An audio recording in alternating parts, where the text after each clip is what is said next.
জীবনের পথে হেঁটে চলতে চলতে আমরা মাঝে মধ্যে এমন কিছু মানুষের মুখোমুখি হই যাদের গল্প শুধু প্রশংসার নয়, অনুপ্রেরণারও।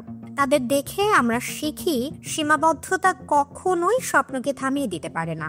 এমন এক দুর্দমনীয় স্বপ্নবাজ মেয়ে লিটন জিরা।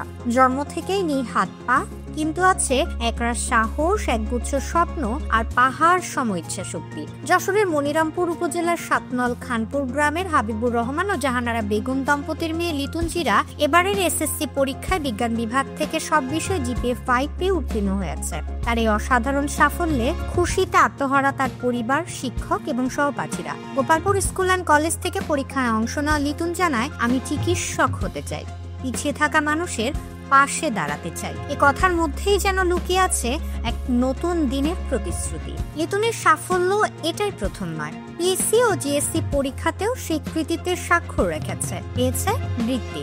শ্রেণীর সেরা শিক্ষার্থী হিসেবে বারবার স্বীকৃতি পেয়েছে। শুধু একাডেমিক নয়, সাংস্কৃতিক অঙ্গনেও রয়েছে তার বিস্ময়কর উপস্থিতি। উপজেলা, জেলা ও বিভাগীয় পর্যায়ে পাঠ্যক্রম বহির্ভূত নানা কার্যক্রমে অংশ নিয়ে ছিনিয়ে এনেছে পুরস্কার। তার প্রতিটি সাফল্যের গল্পই যেন বলে, ইচ্ছাশক্তি থাকলে অসম্ভব কিছু নেই।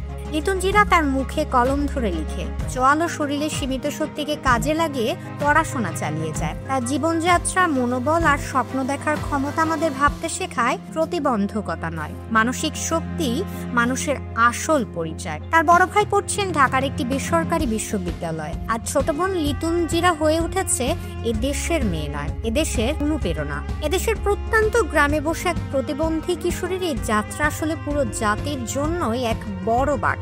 লিটন দেখিয়ে দিয়েছে, জীবনের পথে শরীর নয়, মনই আসল চালিকা শক্তি। সে আমাদের মনে করিয়ে দেয়, স্বপ্ন দেখার কোনো প্রতিবন্ধকতা নেই। তার জীবন সত্যি এক উদাহরণ, এক জীবন্ত পাঠশালা। জেদনি খান, খবর প্লাস, ঢাকা।